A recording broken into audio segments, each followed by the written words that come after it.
Lakas ng hangin mga lodi, baka sumalpok tuloy, sumalpok.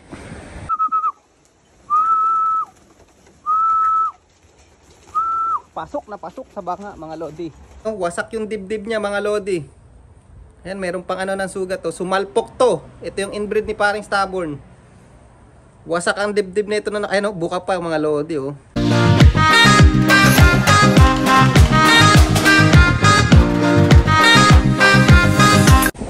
Ayan yung mga ibon natin, oh, lakas ng hangin mga lodi, baka sumalpok tuloy, sumalpok.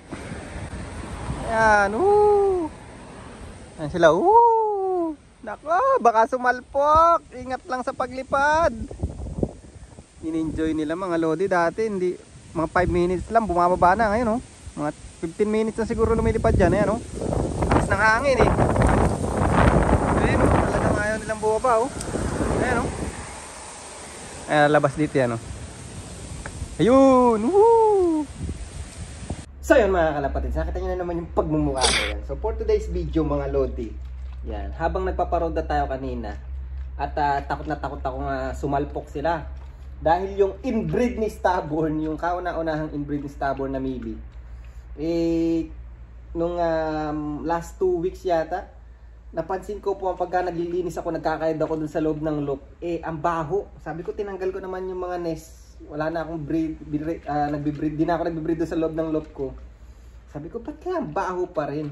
And then, one time, na pagmasdan ko siya, yung balahibo niya is mga nakatayo dito sa dibdib.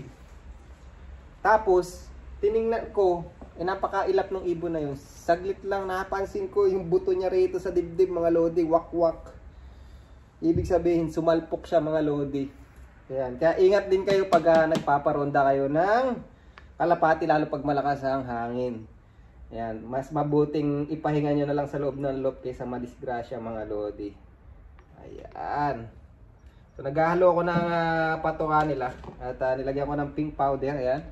Napapansin nyo may pink dun sa loob. Ayan, ayan, and then lalagyan lang natin ng pambinder. Ayan mga lodi. Mamaya pakita ko sa inyo yung inbreed na yun. So ayun, yung kapatid nun na blue bar is ni-raise ko, inbreed yun. Pero ang kagandahan, nag-perform sa race mga lodi, nag-lap winner din ako dun. And then yung nag-lap winner natin itong last race din is kapatid na buo ni Batang Quiapo mga lodi. Ayan, napakagaling, napakalupit. Hindi ko akalain, hindi ko pinapansin yung ibon na yun. Sa 7 ibon na yun, lahat yun sa lahat ay yung pinakamabagal sa lahat ng nire-race ko ngayong young bird season. Sa 7 na yun, siya ang pinakamabagal. Hindi mo talaga masabi sa ibon, kaya minsan masusurprise ka na lang. Yan ang kagandahan sa racing pigeon mga lodi. Hindi mo alam kung sino yung unang darating na ibon mo mga lodi. Yan, pakainin natin sila. Pakita ko sa inyo yung wasak na dibdib ni sana magaling na. Hindi ko na siya ginamot mga lodi, hindi ko na nilagyan ng kung ano-ano dahil yung kalapatin kayang mag-heal sa sarili niya.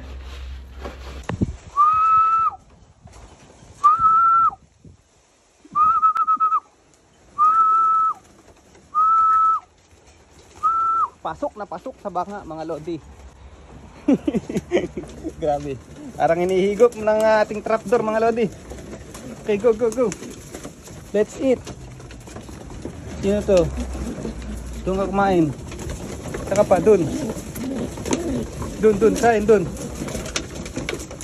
Yan Masarap sila sa nilagay nating mga lodi. Pampalasa, yan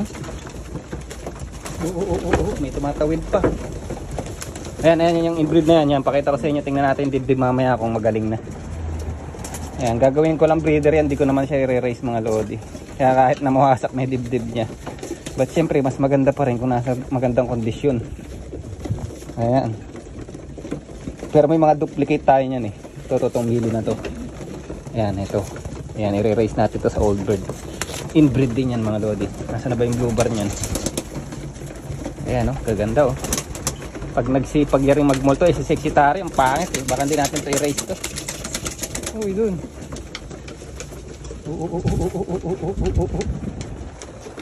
Di malaman sa pupunta. Okay na. Ayan sarap na sarap sila mga lodi Ganyan lang mga lodi. Kaya lumaki yung katawan ng nag-lap winner natin. Noong nakaraan hindi siya makakain pagka yung walang harang. Mas okay yung ganito, yung may harang mga lodi. Hindi natatabunan yung kainan. Kaya yung sa observation ko, mas nakakakain sila ng maayos. Pagka kasi yung walang harang, nako, ang tendency maaapakan nila. Yung iba hindi makakain kasi nandun na sila mismo sa loob ng nila. Doon kakain doon. Doon. Doon kayo kumain. Saka pa doon. Ayan dyan. Okay.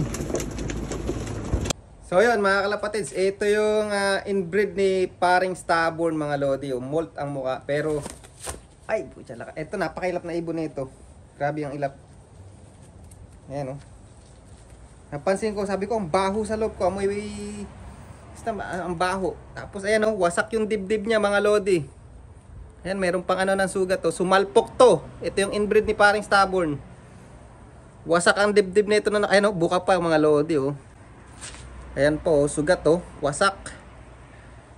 Ayan bakat pa mga lodi, wasak yan Talagang wasak to nung nakaraan, galing nga pero may nagdikit na siguro, ayan Hindi ko lang mapakita nung nakaraan kasi bawal pakita sa video, may dugo Pero ngayon ayan nagsarado ang galing Ayan yung mga pinag-anuhan ng sugat niya, wasak yung dibdib. Palagay ko sumalpok to mga lodi. Napagandang ibon pa naman. Yan, inbreed to ni paring stubborn Solid to mga lodi. Gawin natin breeder. Ayan Pareisang ko to ng pang-out cross ko to mga lodi. Yan, gandang ibon Yan, ang layo sa itsura, mas matapang yung itsura nito kaysa kay paring stubborn mga lodi. Ibang-iba pati yung kulay. Medyo may pagka matingkad na mili. Si stubborn malinis yung pagkamili nun parang white Yan, ganda. Lilipad ko sana nung nakaraan Kaya lang nanghihinayang ako Gusto ko mai-try yung inbreed tas i-out cross ko mga lodi. Yan, ganda Solid to. Ayan itsura. Kaya lang ang bilis mag-matured. Wala pang 1 year to kasi late breed ko to. Ay, may 1 year old na. Tama to sa old bird season mga lodi. Pang breeding ulit. Ayan Pagka minalas-malas siya, mai-erase ko pa siya. Ayan Wasak ang dibdib mga lodi. Napakatibay na ibon. Ayan Grabe. Yung wasak yan Ayan may dugo-dugo pa nga Laging sumasalpok to. Noong nakaraan nakita ko pasa lang. Okay?